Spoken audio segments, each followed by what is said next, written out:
Right. It is 6:31. This is the Champaign County Environment and Land Use Committee, and I call this meeting to order. Would the clerk call the roll, please? King, Here. Patterson, Paul,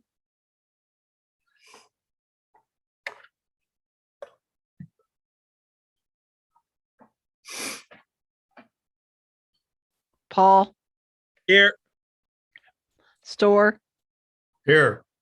Esri, Present. Furtado, Here. Thorsland. Here.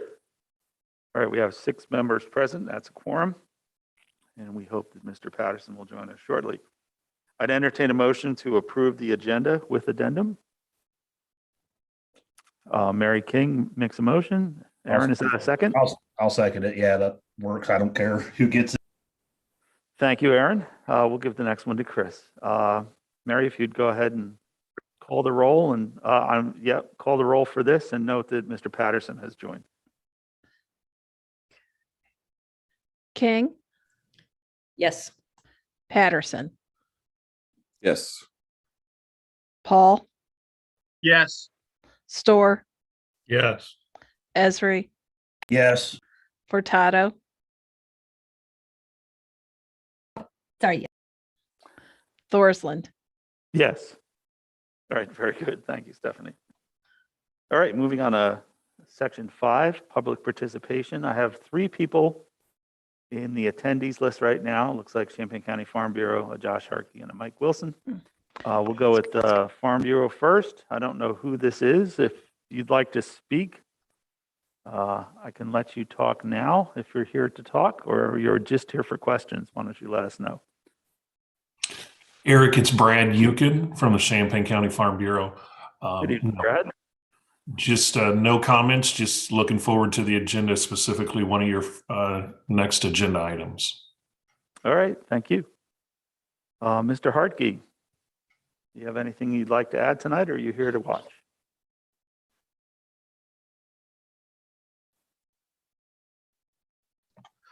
Just want to say that I'm excited that Champaign County's taking another look at its wind ordinance.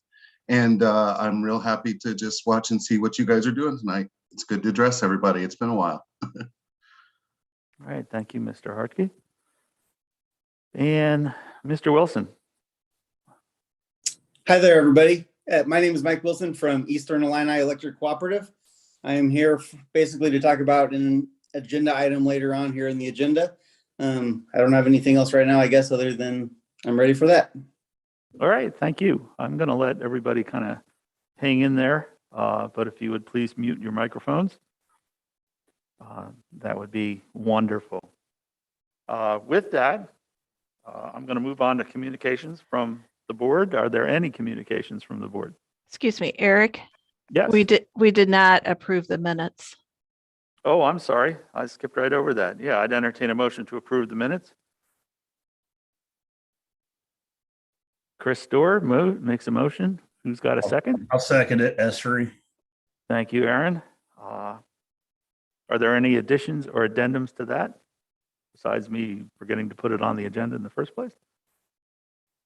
Hearing none, Mary, would you call the roll? King, Yes. Patterson, Yes. Paul,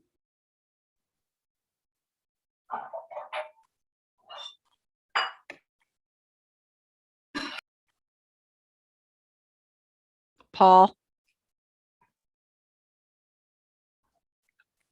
Store, Yes. Esri, Yes. Furtado, Yes. Thorsland. Yes. All right, thank you. All right, moving back to 6, communications. Are there any communications from members of the board? All right, seeing none, moving right along. Item number 7, Champaign County Farm Bureau proposal for $325,000 in ARPA funding to accelerate the use of cover crops in Champaign County agriculture. We have Brad here. If you want to give us a quick update, Brad.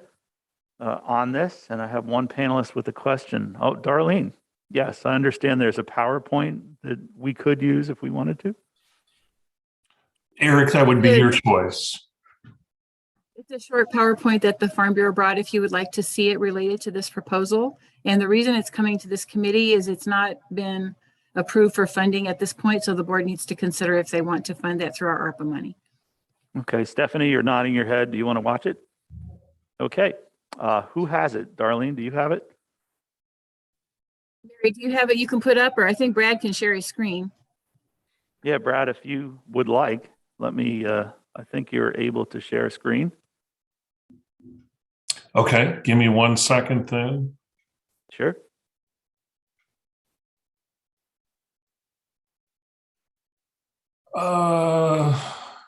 So I've got it up.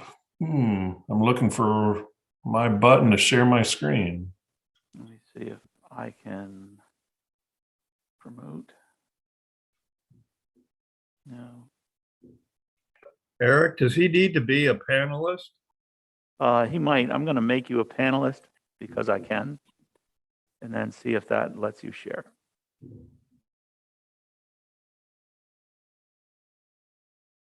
So you'll have to rejoin, Brad.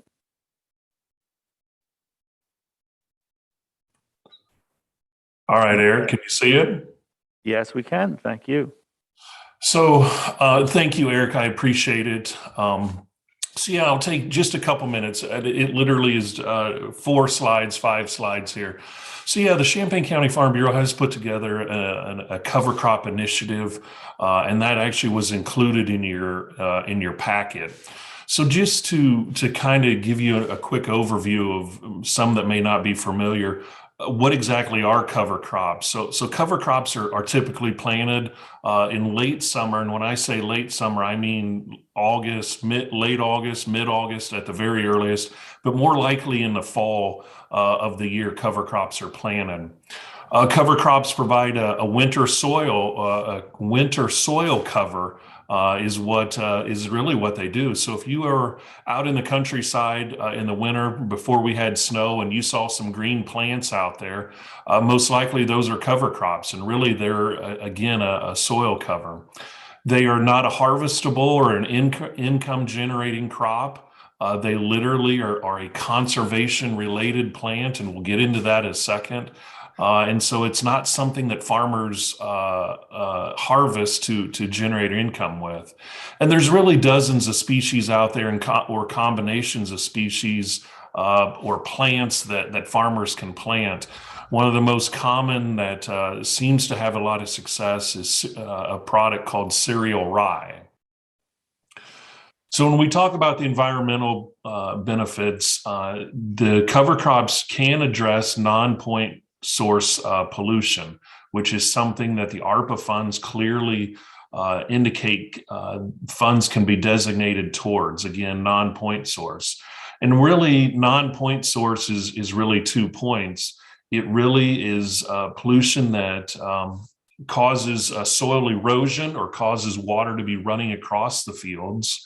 And that's really where cover crops come in, because it is a green plant growing in the wintertime when normally it's bare. It really keeps that soil where it belongs, which is in the fields. And the other aspect is nutrient runoff. And what the benefits of the cover crops are in the wintertime is, again, when we get that snow that's melting on days like today that soaks into the soil, it actually is going to filtrate that water, or even rainwater that we get in the wintertime. It's going to filtrate that and pick up those nutrients that may be the nitrogen that may be running off. And actually those plants take that up before it gets into our field tile, or in essence, at the end, the drainage ditches. From an agricultural standpoint, there's a number of benefits. These are a handful of them. Many of these cover crops have very deep roots and can really reduce compaction. Compaction can be caused by a number of things from an agricultural standpoint. It could be standing water that's out in the field for periods of time in the summertime or through the fall or winter could cause compaction, or it could just be equipment running over the field. It can improve soil health. It potentially reduces herbicide usage. When we talk about weeds that are getting to be herbicide resistant that agriculture is facing, this has a potential to potentially help address some of that and maybe be part of a solution. And then when we talk about how deep those roots can go and how they can reduce some compaction, it will help improve soil moisture management, meaning that water or that soil is going to be looser and going to have more opportunity for that water just to work its way down into the soil. The final part that I'll cover, really, my last slide here is I had, this is in the proposal, in the written proposal, but I'll go over it. We're requesting from the county board $325,000 in ARPA funds, and that money would be spent across a 4-year period, 2022 through 2025. We'd spend $40,000, not per year, but about $10,000 a year over the 4 years, be spent on education and training and field days and plots and things like that that the Farm Bureau would host and carry out, which leaves you about $285,000 over 4 years to accelerate the usage cover crops. And that would be then through a per acre incentive paid to farmers and landowners. So if you take that $285,000 divided by the 4 years, that comes out to be $71,250 spent on an annual basis, again, incentivizing usage of cover crops. What we're proposing as part of that then is about a $7.50 per acre incentive. So on 40 acres, and 40 acres is about 40 football fields, that incentive would be $300 to encourage that landowner to plant cover crops. We would put a minimum with it, just so that, otherwise you start doing the math and then some things can get pretty small. And then the last part of that is that calculates to be 9,500 acres of cover crops would be incentivized each year of the 4 years of the program. So that's a huge step forward with accelerating the use of cover crops. It's a great program that has benefits to the environment. It has benefits to agriculture, and I think that it's a very worthwhile and something that could be a big thing for Champaign County to be an example of incentivizing and local commitment to helping the environment. And that, again, is when we talk environment, it's helping keep our soil where it's at, keeping good soil, making our soil quality better, and keeping our water clean. And so it has a lot of benefits. And so that's what we're proposing, and would love the support of this committee and the county board for that matter. Eric, is there any questions? Again, the document that has a lot more details is about 2.5 pages, was in the packet, but is there any questions? Yeah, Stephanie's got her hand up. Stephanie? Yeah, so I have a few questions. So first, and I apologize because I didn't notice this before, but one thing that I think might have to be adjusted is that the at least this is my understanding, and Darlene might be able to speak to this, but the programmatic funding from ARPA can only be expended through 2024, is my understanding, or am I wrong about that? Have to be committed by 2024.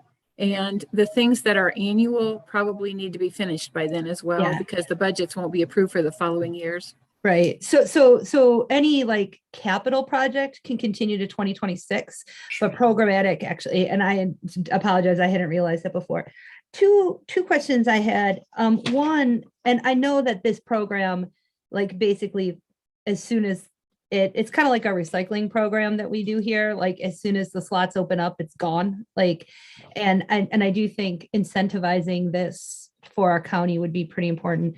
But a couple of things. One, is there a reason that I know you mentioned in your documents that the IDOA's incentivization is $5 and this is $7.50? Was there a reason that you went with a higher dollar rate? Yeah, there's the guys at the University of Illinois through Farm Doc. have done some research on it, and they calculate, now this is an average from the university, that it's about $37 an acre for a farmer or for a landowner to actually put cover crops in. And so we think that the early adopters, so there's that fact. And then we think there's the early adopters have taken advantage of that 5. And we think it's going to take some work to get some other people that are maybe more reluctant. And we think just a little bit more incentive will help with that. Two other quick questions, one for you and one I think probably for Mr. Esri. So the 20, sorry, my computer's doing a weirdo thing. You mentioned a minimum of 5 acres, but is there a maximum? And the reason I ask this is I feel like sometimes these kind of programs get taken advantage of by large farmers, and then little farmers completely get left out. And for me, I'm not saying I don't care about the large farmers, but I want to make sure that if we do go down this road, that the little guy gets a chance. Well, I think there's a lot of merit to that, Stephanie, and I think a couple points on that. If an individual, from what we've learned in talking with farmers, those that aren't doing it probably aren't going to go, putting 80 acres into it. They're going to do a strip through the field, or they're going to use their end rows, which is the end of the fields. That's where they're going to start small with it. There is not every farmer is just going to say, hey, I've got 80 acres, I'm going to put it all in. I talked to a farmer earlier this week that has been doing cover crops for 3 years, and they just for this year put their first full field in it, meaning put a full 40 acres in cover crops, meaning it took them time to learn and to adapt. And so I think that you're going to see a lot of folks, especially those that aren't doing it today, are going to want to use those small acres. And I think that we may have to take a look at that of how we work with those individuals that are already doing it, that may be having more acres. You're right. And I'll just be honest, Stephanie, that's something we haven't addressed and didn't put in there, but it's something we need to think a little bit about as we move forward with this. Right. Okay, I'll stop asking. I have a couple more questions, but they might be more like internal to the county questions. So I'll stop, and then just if you could come back to me later so that I don't take up all the questions. All right, Jacob, you have your hand up. Yeah, thanks for all your work over there. My question is if there's any focus on like native plants that we can use for these years for cover crops, so that just as maybe as a cedar for other places, if that was possible, if that's been thought of, or maybe that's my only really question. Thank you. Yeah, Jacob, I think that there's a lot of species, plant varieties out there that can be used. I mentioned cereal rye, which is kind of the initial one that I know a lot of farmers use kind of as their first shot at cover crops. But there's a ton of different plants that are used, and I believe some of them are native. I know some guys use radishes. And it would be the same radishes that in essence, maybe not exactly the same, but it's very similar to what you would grow in your garden if you were doing that. They're planting with the root structure of some of these plants. And again, you're right, Jacob, with the native plants, some of the root structure on these is pretty amazing to get the depth, and again, to break up that soil and to just improve that soil health. So I think that's part of it. Yes, Jacob.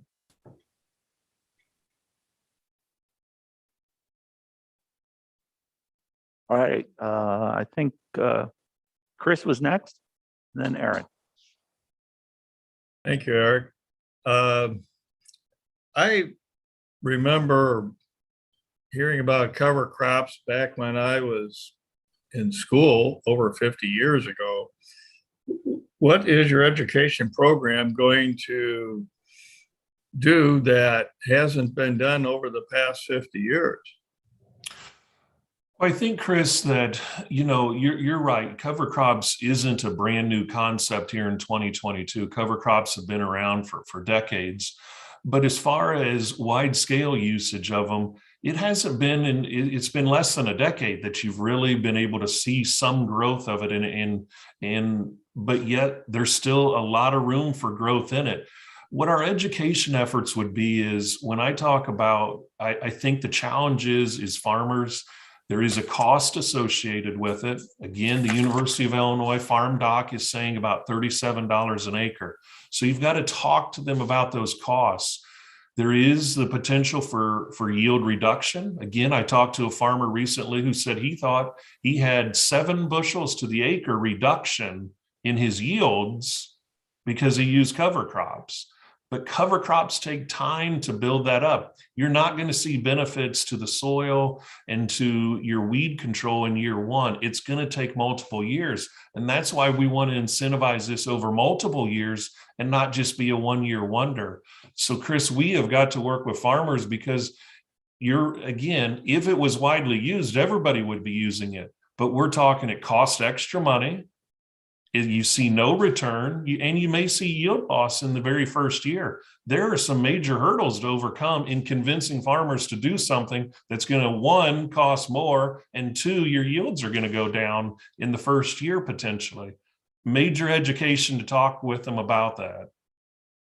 And this is going to be new information for them?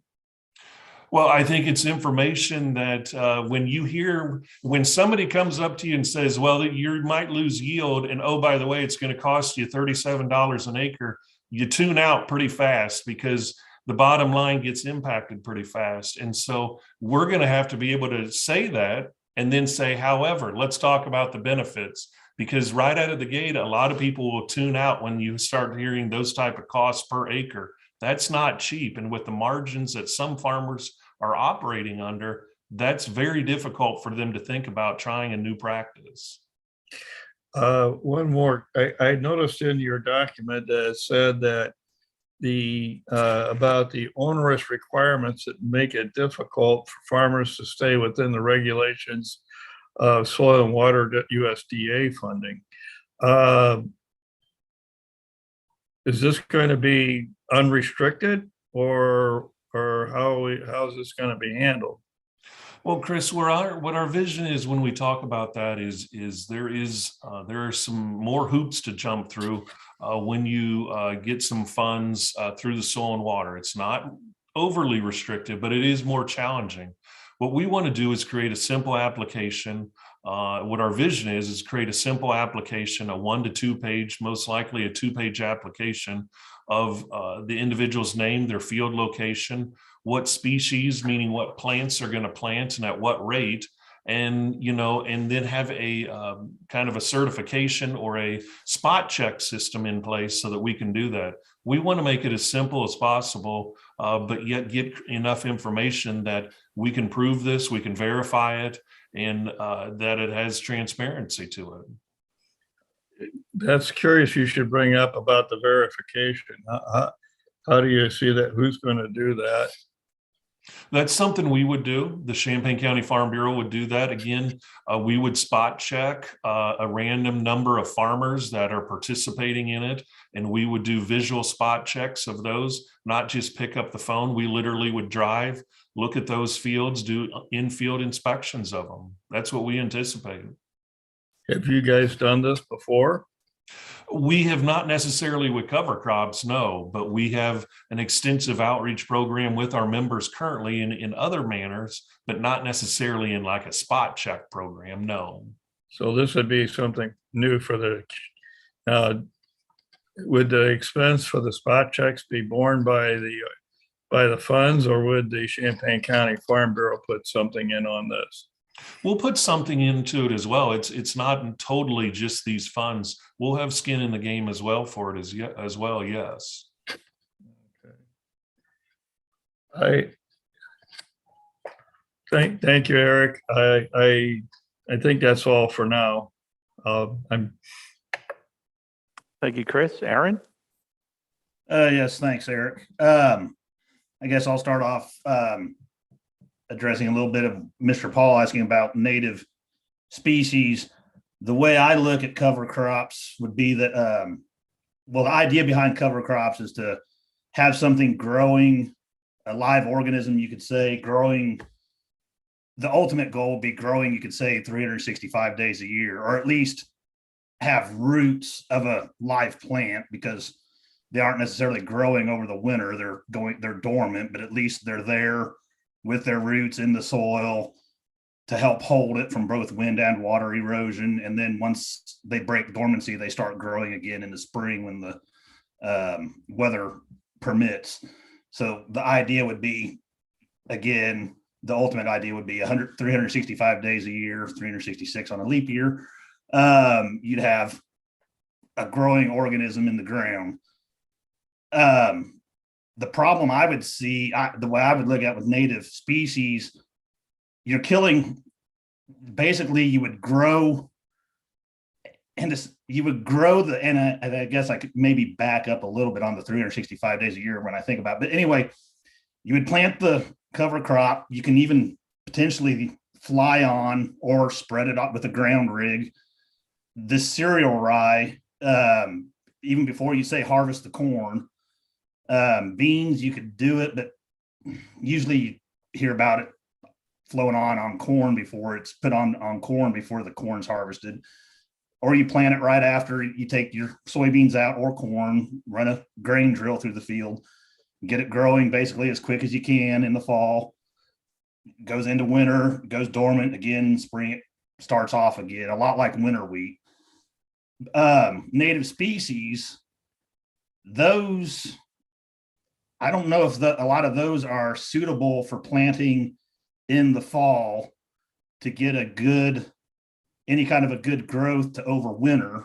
At least, I'm not going to say there isn't something there. And by the time you would go into spring to try and plant them, you're going to be ultimately a cover crop. You terminate the cover crop somewhere along the line, and so you kill it off. That could be mechanical, it can be chemical with spray, it could be a combination of both. So you aren't going to necessarily want to plant a native species in the spring for only maybe a couple months growth, just to have to turn right around and terminate it. In part, those native species, they cost probably even more per acre. Seed can be fairly expensive. I don't know for sure, but seed can be fairly expensive for a lot of the native crops. And there are some native crops. We have some border strips on the edges of fields that they'll pay you to just kind of take a edge of a field. This is the federal government, the USDA. And you can use them to, like, if you have an odd shape on the edge of a field, you can use it to maybe straighten that edge up, and you just don't have to farm around curves and stuff. Make it easier to farm is just an example. Well, some of those native species, you can plant them, and it's live viable seed, but you don't really see much of it until at least the second year. So native species tend to, yes, they're great for longer term in terms of like their root structure and what they do for the soil. But if you're going to actively try farming, farm cover crop, every year, I don't know that native species are the best example of there may be one out there that I can't think of, but I don't know that native species are really the best answer for this, what's trying to happen. We have done some cereal rye on our farm, and you can have mixed results with it. That's one thing in this area. Depending on when you get it on go to plant it or fly it on, it can be dry and it can just sit there and not really get much of a growth. Especially if you fly it on, or if it's just plain dry of a fall, but yet you can have excellent results from it. And we've had both. We had one year when we put cereal rye in, it was flown on to a standing corn crop, and it came up well that year. And we actually went and we planted what they call planted green, in that the cereal rye was still growing. We went in and planted soybeans into it. Didn't look like we had the best stand of soybeans in terms of the number of beans that we planted versus what came up, but we left them. We sprayed off the cereal rye, and those beans were excellent, had good weed control from them, and it was a good year for it. So there are pros and cons to it, like everything. Cost is probably one of the big reasons you don't see more of it out in the country. And I would at least like to, as I'm sitting here right now, at least like to see this pushed forward to at least let the county board as a whole discuss it and see if this is somewhere that we would like to, spend some of the ARPA money. I realize we aren't making a decision tonight. This is truly just information talking about it, but I personally would like to see it advance to at least, like I say, the full county board for a discussion between all board members. That's all I've got for now. Thanks. All right, thank you. I'm going to go to Mary King, and then after that, I have a question that came through the Q&A button, and then we'll go back to Jacob Paul. Mary? Thanks. I was going to say something real quick that Aaron was talking about the conservation strips, which is where you can plant native crops. It can be native plants, not crops. The only native crop we grow is corn for the most part. Everything they're using for cover cropping is definitely non-native. I guess what I want to say, it's not really a question, it's just a statement. I'm not saying this is a bad program, but I do question whether or not we should be using Champaign County ARPA funds for it, just because there's so many other things that I think are more important and pressing right now. And also, I mean, there's a lot of other incentive programs that I just cannot imagine the Farm Bureau has no other incentive programs that they can access either federally or statewide. I mean, they're very well-connected, well-funded, and well-subsidized organization, and farmers themselves are also very well subsidized. So that's just what I wanted to say. All right, thank you, Mary. This came in as a question from Wallace. Which of the soil and water district's cover crops requirements does the Farm Bureau consider to be onerous? As I understand it, soil and water's main restriction for cover crop incentives is a funding limitation. Brad, do you know anything about that?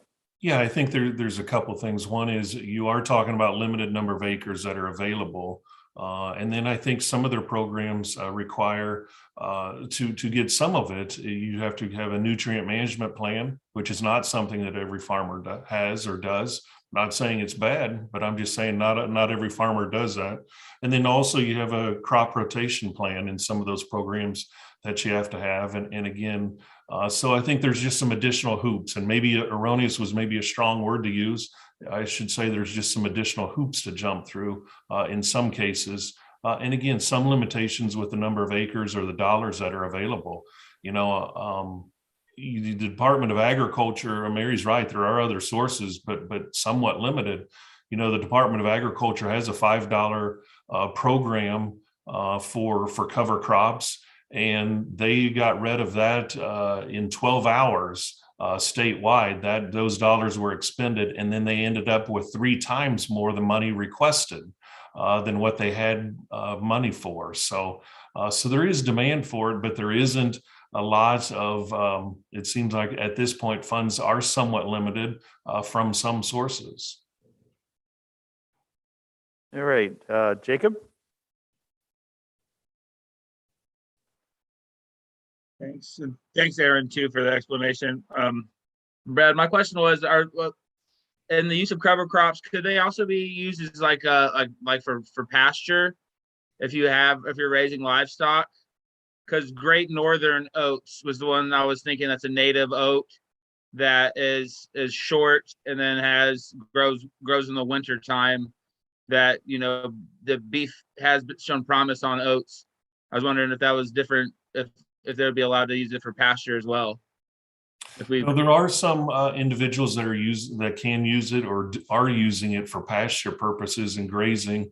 I know the University of Illinois is working, doing some research right now, or getting ready to do some research with a private company to do some assessment of that grazing of livestock, specifically cattle, on cover crops. Thanks, Brad. Hope that answers your question, Jacob. Stephanie, round 2. Thanks. So I have a couple of questions. I think one thing is kind of going back to the idea about the limit, or maybe it doesn't need to be an acreage limit, but to Mary's point, what I don't want, if we do go forward with this, what I don't want to happen is that if we have people in the county that already believe in cover crops and already are doing it, then we replace the state fund. Do you know what I mean? Like let the state, like, I totally buy that there's more work to be done. And, we've had conversations about this, that, it's hard to get some people to change their practices and all that kind of stuff. But what I don't want to do is just like replace what we're already doing, because what we want is to improve the water quality in our county, right? And so thinking about how do we make sure that this does that. So I don't know if like the application could, like, you get more points if you've never done it before. Do you know what I mean? Like if you're a first timer, something like that, I think would be necessary in order to try. I mean, I think the outreach piece is important, but also, like, do you see what I'm saying? Like, I want to make sure that we're reaching new people. Yeah, absolutely. And I've had those conversations with individuals that are both doing cover crops now and many that aren't.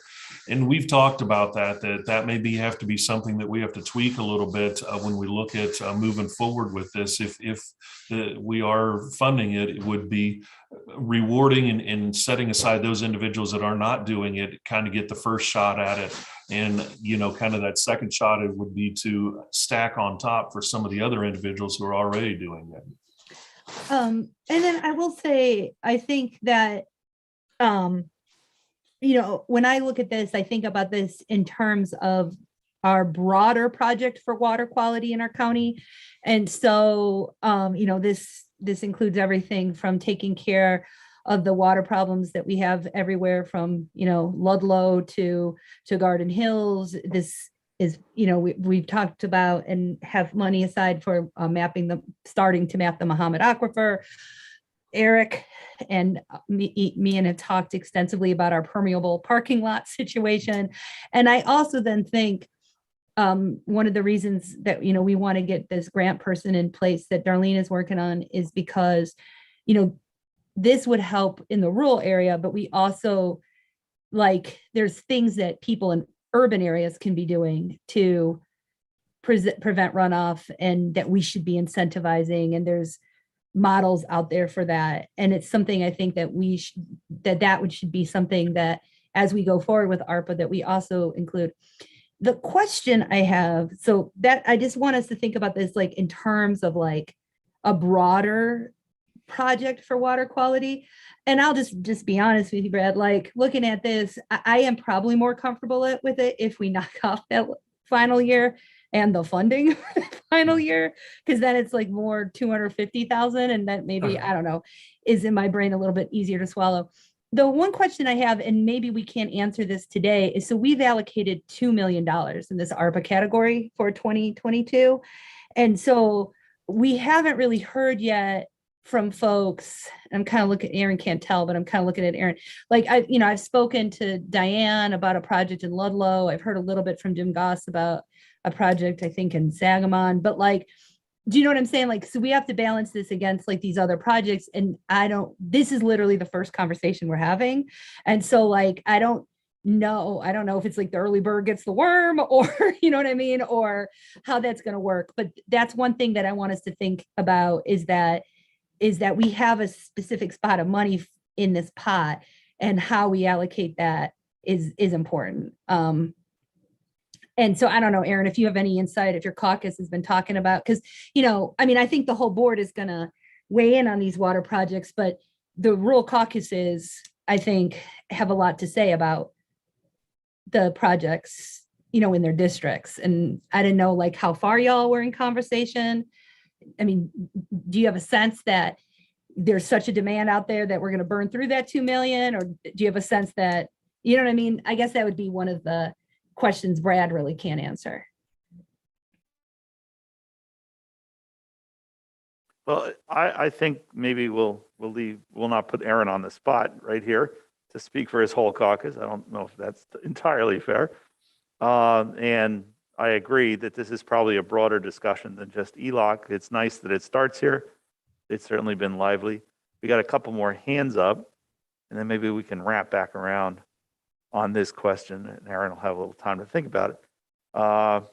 Chris, you have a follow-up series? I do. And thank you for bringing this proposal to us.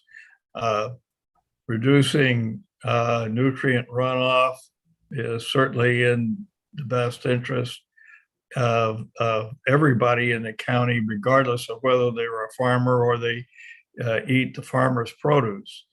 And some things that crossed my mind in discussion is, how can this be enforced, and is there going to be a penalty, and what percentage will be spot checked? I ask you, I know I'm kind of getting into the details, but I was also curious how many farmers were interested, but as Stephanie kind of pointed out, that may be kind of premature.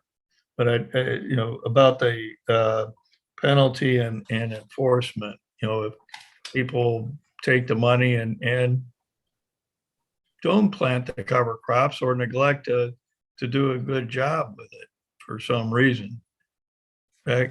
Sir? I'd like to do maybe, Chris, is let Brad consider this as homework for the bigger discussion Very later. well.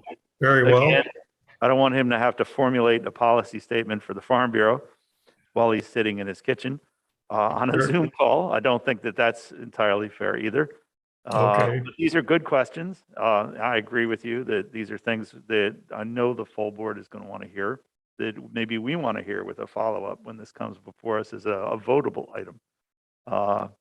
Darlene has her hand up. Maybe she has something to add to the time frame or something. Darlene? I just wanted to clarify that currently the board has enough money for a $500,000 allocation to each of the 4 rural districts. That was the understanding. And also we have a $500,000 allocation for the Muhammad Aquifer in addition to that. So the board could make a decision if this was going to be a rural project in one of those 4 districts or all of those 4 districts, or it could allocate it for what they consider to be the entire county, like they did the Muhammad Aquifer study. But in either case, it's got to be decided where, it's going to go in the water area. It's just whether we have the allocation. The other thing to know is that there have been no other projects that have been decided.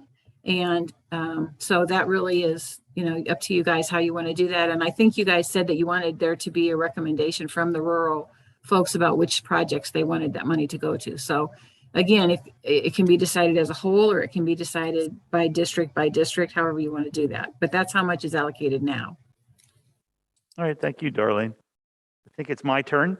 Brad knows that in my past, I was a farmer. What some of the Farm Bureau members, my fellow members of Farm Bureau, called a flower farmer. But what I really did was a lot of produce and a lot of grain for livestock. I was certified organic. And to be certified organic, I got the pleasure of paying what started out as about $1,000 a year and went up to close to $2,000 a year just for the certification. And that was for different things. So that could multiply up. My grain fields, the fields that I grew grain crop on, I had to put in my own 30-foot buffer to be certified organic of various cover crops or clover. There was no programs to help us with that. I think I commend Brad and the Farm Bureau. They are always thinking of their members and how to work to the betterment of their members. I also know that when we first got the ARPA money, Farm Bureau was the first group that had a formulated request in regards to broadband that time. And I see that, again, you've come forward with a very well done request for money based on what we have for water projects in it. Cover crops are good. Buffer strips are great. Waterways that are planted properly are great. There's programs out there. I took advantage of one that got waterways designed for me and then helped not really incentivize me, but paid for all that design work. And then they advised me on what to plant in them and stuff. There are, as Mary says, a lot of programs out there. Stephanie shares some of my concerns. I often see that when a program comes forward, it's the same folks that are always getting it first. You got to be there. As Brad says, it goes quick. You got to have yourself set up to do it. I'd like to see some thought put into reaching out to some of our non-conventional farming that happens in Champaign County. The big difference on my farm was I could walk out with a basket and come back with dinner. There was some more steps involved if you were growing feed for animals to get your dinner out of it than that. And there was really nothing for small, really small farms like mine, or organic farms, or produce farms that was really coming forward. This was, some time ago now, and there's maybe a little bit out there now. But cover crops are a thing that these small truck farms, maybe you would want to call them, use often. They rotate their fields. You have to. You have to plant something in it when you're letting it go fallow for a year. Not necessarily fallow, but being regenerated. You can talk to John at Blue Moon Farm about how to keep these beds happy. And those folks live sometimes on a shoestring budget. I know we did on my farm at all times. So maybe you could think a little bit about expanding this or having some portion of it go to that. I think it's going to be a great discussion when it gets to the full board. I don't want to stop it from going there. But as it stands now, I think that we have a lot of things on our plate to deal with water, both in the rural districts, and I look forward to some input from the representatives there, and countywide. As Stephanie says, we have some projects that we're interested in that we've been trying to do, and this would help get us over the threshold from that. And with that, I have one more question from an anonymous attendee, adding on to the spot check question for a future meeting. To whose standard and timing would be the cover crops be planted to? USDA's, Farm Bureau's, the Midwest Cover Crop Council? So that's something to think about, Brad. I think we're going to have this discussion more. Does anyone have anything they want to add or question now while we're at this point? Stephanie, you got one more follow-up? Yeah, so I just want to be clear that like when I was listing off like all the other projects I was not trying to say that I wasn't in support of some version of this, right? And the other thing I wanted to say is, I guess, so this is the first one of these that has come to us. So we need to decide as a committee, like what is the next step? So, and you could see why I suggested it come here instead of just go straight to the cow, because the cow is already 3 billion years long, and this would make it 4 billion years long. But that will only work if we kind of take this discussion back to our caucuses. So what we've been doing is that ARPA stuff has been, those conversations have been going to the full board. And the reason for that is the full board is generally shorter than the cow. So I guess the question for ELUC is, do y'all feel like it's ready to go to the full board? I do agree that like on all of these water things that the full board should weigh in. I don't want it to be like ELUC is the arbiter, but I like, just like with everything else we do in ELUC, we could have way more in-depth discussions than probably anybody wants to have at the full board. But do you think it's ready to go to the full board, or do you want to discuss it here again? Like, I guess. I think Brad's gotten some good input from everybody here, some homework. And I think that this would be appropriate maybe to take another pass at it next month if we can fit it on the agenda as continued discussion. That's, a month away. That's time to deal with some of the questions and maybe look at and hopefully get some input from the rural districts that would be most impacted by this, and some other projects too. I'd like to hear from other things and perhaps get those on the agenda too.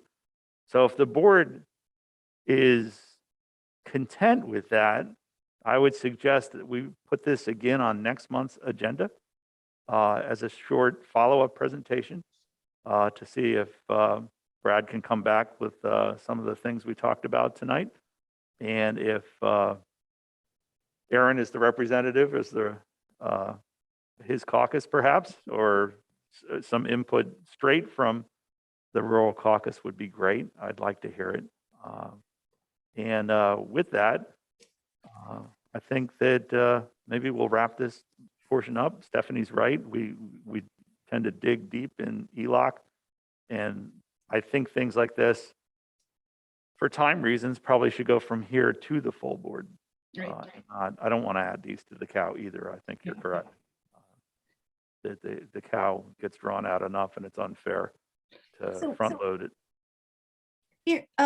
So Eric, just to follow up, just so I'm clear on the understanding. So if we bring it back to ELUC in March with the idea, then after that, we would send it to the full board in March. Okay. Yeah, if the rest of the board's comfortable with that, I think that would be a way to go. Okay. All right. Sounds good. Thank you very much, Brad. And thank you everyone for your questions. And for the folks that chatted in a question as well. These are all very helpful. Moving on to item number 8, pollution control facility ordinance update. I believe this is Susan's ball and it's time for her. Hello, good evening. Yeah, hi. So the pollution control facility resolution was last updated in 2005. And as part of the 5-year update to the solid waste management plan that I'm in the process of doing, I understand and realize that that pollution control facility document needs to be updated. So that's what this is. It's being brought before you to hold for a month and further review. And I listed some of the changes that are included in this proposed update, including all of the amendments that were not directly included in the resolution to the legislation since 2005, and also to switch it to an ordinance format just in keeping with the regulatory nature of this item, and then to refer to the current structure of the county, which includes county executive, different number of county board members, and to update all of the definitions. Additionally, a key improvement is the streamlined provisions that allow for not another committee to be created, but that ELUC have the option to conduct the public hearing or to identify a hearing officer to conduct a public hearing. And one last thing I want to point out right now is that this is a pollution control facility. It includes the types of land uses such as landfills, transfer stations, household hazardous waste collection facility, for example. It's defined as an intense type of use, and it's exempt from zoning ordinance requirements based on state statute. So the zoning ordinance would not apply to this kind of public hearing process. It's a separate track. And so I'll stop there. I just wanted to provide that overview of this update to this item. And please let me know between now and the next ELUC meeting if you have questions about this. Thank you. Thank you, Susan. And thank you for all the information in the packet tonight. Moving on to Section 9, new business. This is to be approved by ELOC. Now, A is the annual renewal of the recreation and entertainment license for Champaign County Fair Association at 1302 North Kohler Avenue, Urbana. And that's for the beginning of this year through the end, 12/31/22. John, is there anything you want to add to this before we entertain a motion to vote for it? I have nothing to add. I'll just remind the committee that the sheriff's office has signed off on this. All right, thank you, John. I'd entertain a motion then for approval of A, the annual renewal for the fair. Feel free to just wave your hand and I got a motion from Stephanie and I'll second Essery. Aaron's been a solid second all night long. That's really good. Thank you very much. Mary, would you please call the roll? King, Yes. Patterson, Yes. Paul, Yes. Store, Yes.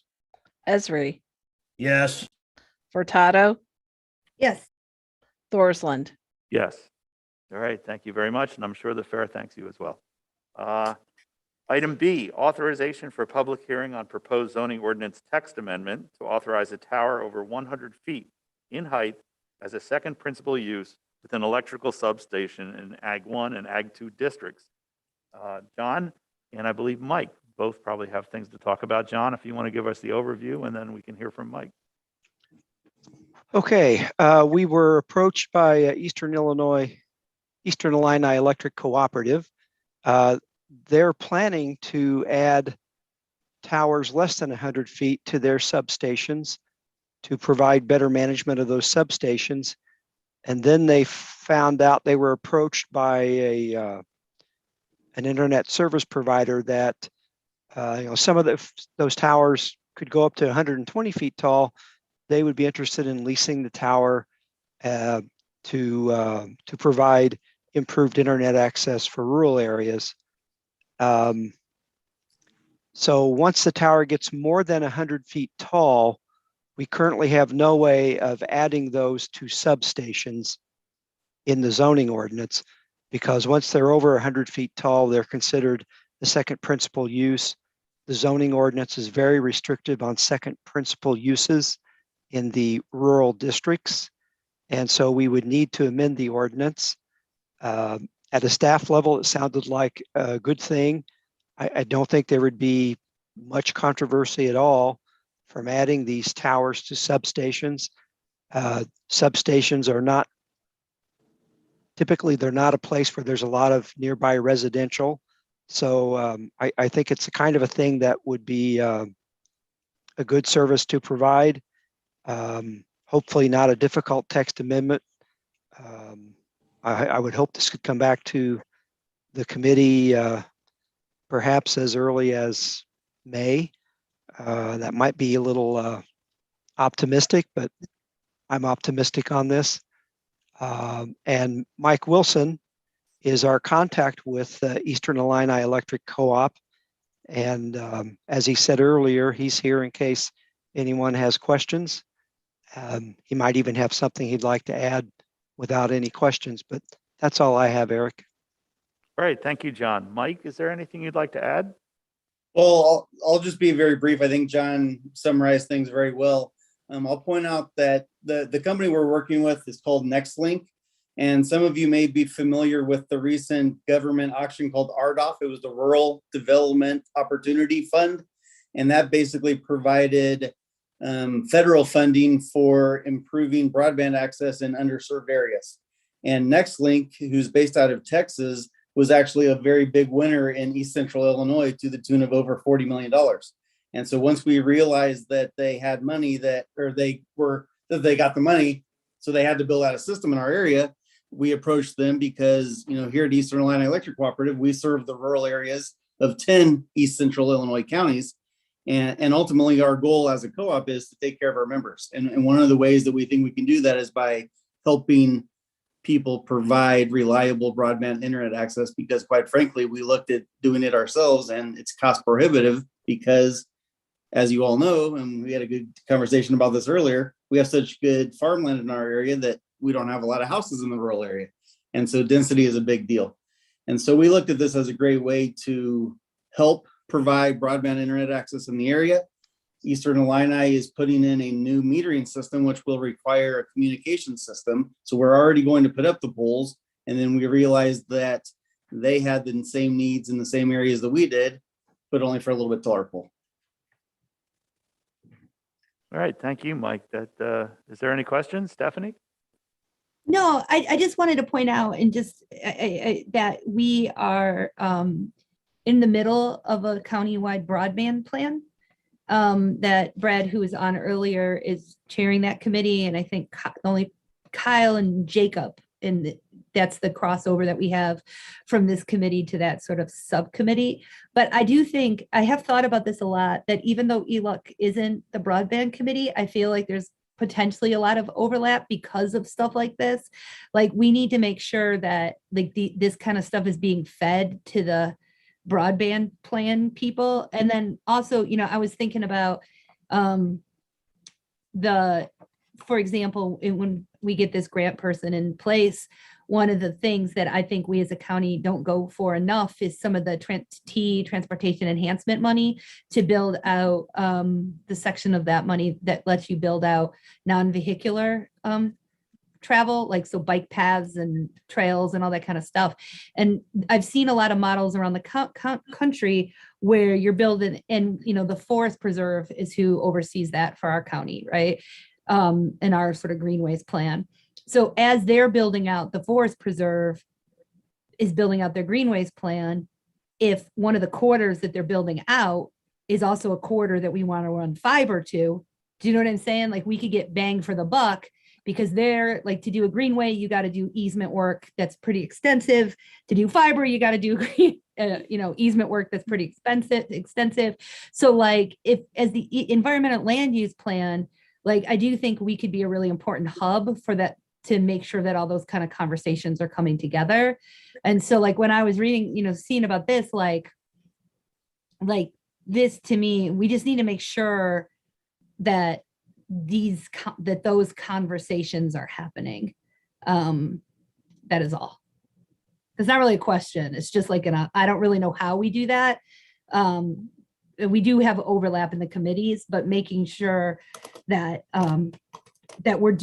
we want to just make sure we get as much bang for the buck with all of that as possible. All right, Aaron.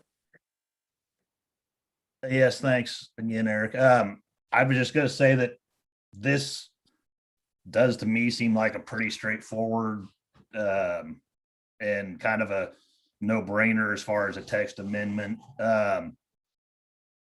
The way I guess I'm seeing it, there's both the kind of the secondary use issue, and then also just the fact that they're proposing a 20-foot taller tower than what Eastern could put up just for their own use as is.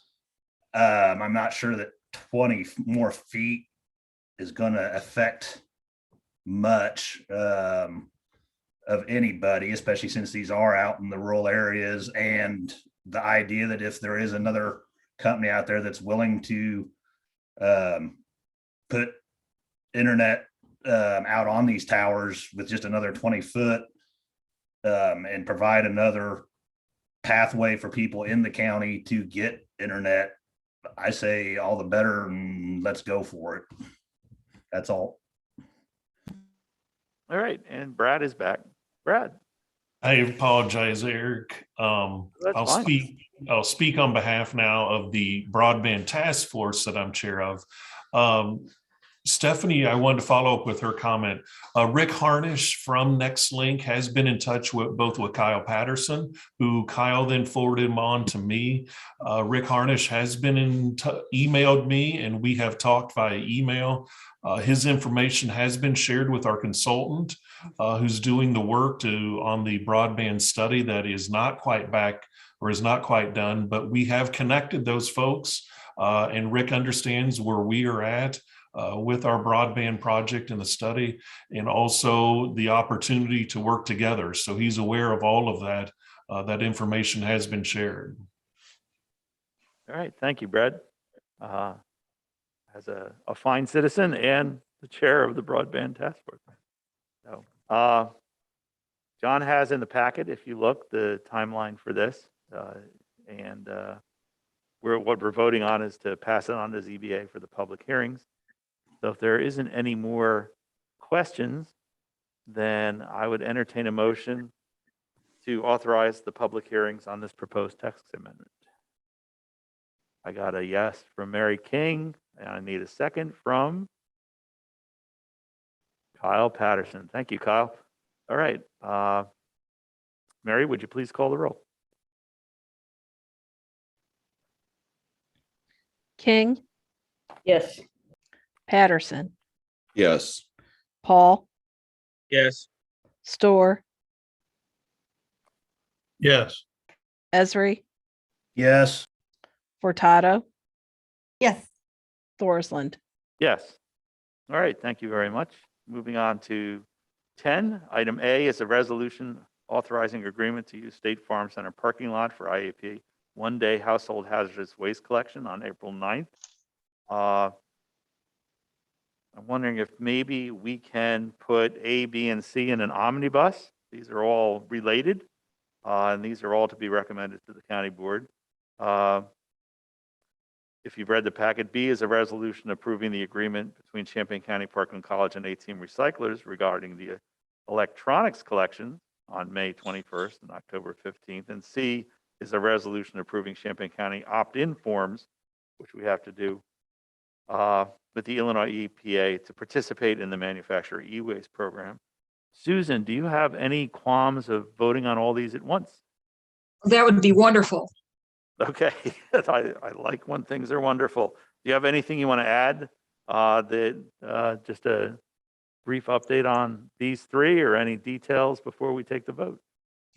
I'll just mention for A that the State Farm event coordinator and his team have been wonderful to work with so far. And everybody's very optimistic about the prospects of that for this year's collection. Very good. And I really appreciate all the work you put in on this. Every year, people have really started to count on it. I know it's very popular, and I hope that it continues. So, any other questions for Susan on these three items? Seeing none, I'd entertain a motion to approve A, B, and C. And that's Mr. Storr, and a second from Kyle Patterson. All right, thank you, Kyle. Mary, would you call the roll, please?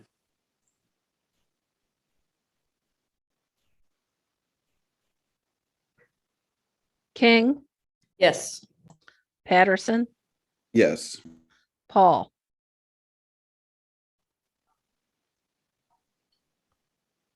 Yes. Storr, Thank you, Mary. Yes, definitely. Esri, Yes. Furtado, Yes. Thorsland. Yes. All right, wonderful. Thank you, Susan. Thank you, everyone. Moving on to item D, zoning case 014-AT21, amend the Champaign County zoning ordinance to establish beekeeping requirements as summarized in the full legal advertisement and summarized as follows. 1, amend section 3.0 definitions by adding a definition for apiary, beekeeping, honeybee, nucleus colony, and other related terms. 2, add footnote 29 to section 5.2 table of authorized principal uses. 3, add footnote 30 to section 5.2 table of authorized principal uses. 4, add new section 7.8 beekeeping in the R1, R2, and R3 districts with new requirements for beekeeping. We had a long discussion about this and a lot of public input at the last meeting. What we're voting on tonight is whether or not we pass this on with a recommendation or not recommended to the full county board. So any questions, any updates, John, that you would want to add from this? I have nothing to add. Just as I explained at the agenda review meeting, this doesn't necessarily have to be forwarded to the county board, but we have prepared a draft ordinance in case the committee does want to forward it. And that draft ordinance makes clear that ZBA had recommended denial. ELUC also recommends denial, but it's ultimately up to the county board whether to pass or not. So that's the way that's been formatted. We can change that if the committee wants, but that's the way it is right now. Okay, so what we would be voting on is to pass it forward with a recommended denial, both from ZBA and from ELUC, correct? Yes. All right. Oh, and one other thing. Yeah. The Urbana Plan Commission is reviewing this tonight. The City Council will review it on February 14th. Never know what we're going to get from an Urbana review, but Susan Bergstrom is at that Plan Commission meeting tonight. So I'm not expecting this would be on the consent agenda either way. So we can update you at the county board on the Urbana review. Yeah, and I would purposely, if we move it forward, keep it off consent. Any other questions from the board on this? If not, I'd entertain a motion for a recommended denial from ELOC and to move this to the full county board.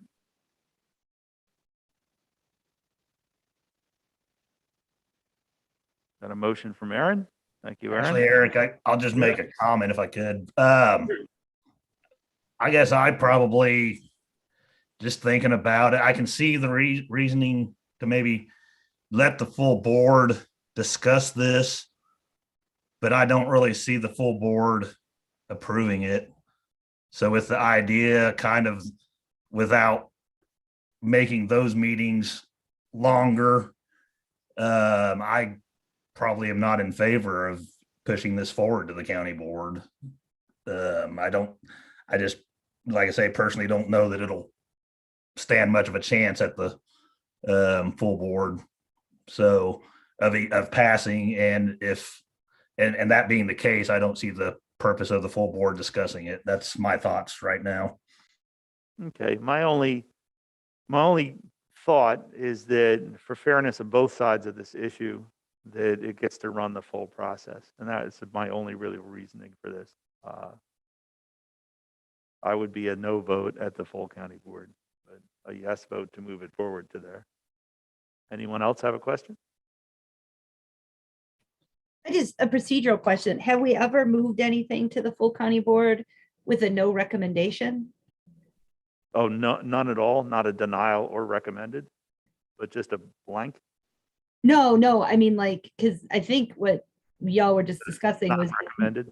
yeah, like moving it forward, but not recommended. Is that a thing? I'm trying to think. John probably knows. It's never been a thing related to a zoning ordinance text amendment because there's never been a recommendation for denial of a zoning ordinance text amendment. Yeah. So there you go. So.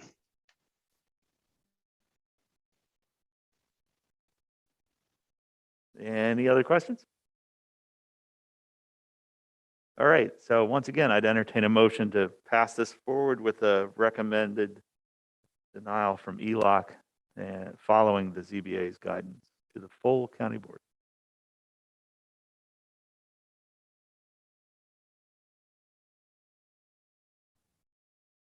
Almost sounding like it's maybe going to just die from lack of emotion, which Yeah, is that's a quite possible possible. outcome, obviously.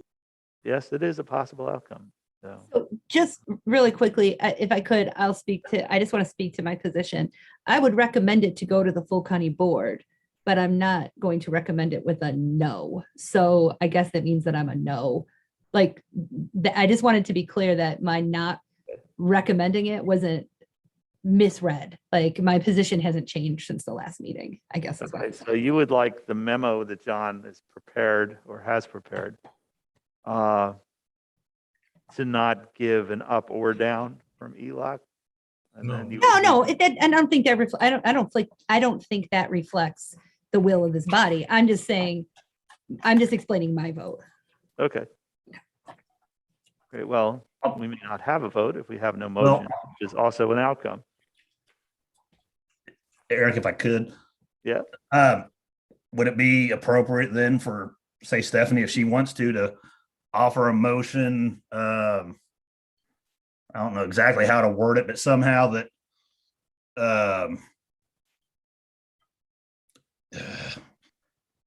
forwarded to the full board for discussion purposes with the acknowledgement that ELUC was, I think it was unanimously for denial. I don't know if that really serves any other purpose though. I don't know. I mean, I'm just throwing that out there. I'm not trying to drag this meeting out, let alone the potential full board meeting. That's all. We have invested quite a lot of time in this twice now, as you know. So Jacob? I say we just vote no. That's the purpose of these smaller committees, is to make decisions to make it easier, you know. Why I say just stop it before we have, you know, not saying public participation is a bad thing, but this we could add, you know, 5 hours to our life because of this. Oh, well, in order to vote no on it, we do need a motion to take a vote.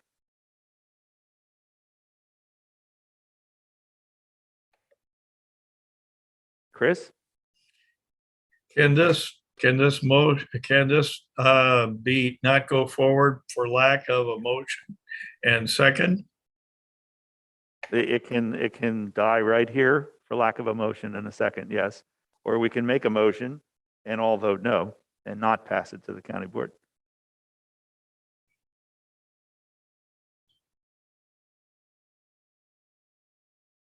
And I'm gonna do a going once and a going twice and a going thrice.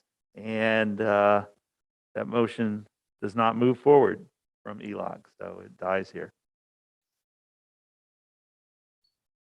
All right, thank you. With that, we move on to item 11, other business, the monthly reports. Says here we have December 2021 to be distributed. I don't know if that'll go out through email. We did not get that distributed. I'll try to get that on next month's meeting. Okay, that's absolutely perfect. Eric, Item I 12, don't- Chair's report, yes? I was just gonna say, I don't know if Mr. Hall wanted to expand on, like he said in the agenda meeting, the monthly reports may be a little bit delayed here for the upcoming few months. Just fill the rest of the committee in on that by Yeah, chance. if you would, John, that would be Sure. nice. Sure. On January 7th, our longtime senior zoning technician, Lori Busboom, retired after, I think, about 25 years. And we have a new person coming on next Monday to replace Lori. Of course, you can't step into Lori's job and completely replace her. That's going to take a while. And so I relied on Lori heavily on monthly reports, and by relying heavily on her, I didn't do as much as I'm doing now. And so monthly reports for the next couple of months will probably be sporadic. We'll try to get back on track as soon as we can. We went from having Connie Berry and Lori Busboom together, had like 50 years experience in the zoning technician position. And now starting next Monday, we're going to have two people with a total of about 7 months experience. So it's a challenging time, but we've had some good hires, and hopefully we'll get monthly reports back on track in a few months. We'll do that as quickly as we can. And we will be as patient as possible as a committee, so. All right, with that, I have no particular chair's report, so we'll keep that as brief as possible. Designation of items to be placed on the consent agenda. That would be 10, A, B, and C. Unless someone sees a reason to take any of those off, then we will put those forward on the consent agenda. And with that, it is 7:49, and I'd entertain a motion to adjourn. So moved, Esri. Aaron, where's a second? Take a second from Stephanie. And for this, I think all those in favor say aye is absolutely fine. Aye. Thank you, everybody. And thank you all the people who came in as attendees to help us through tonight. Take care, and we will see you next month.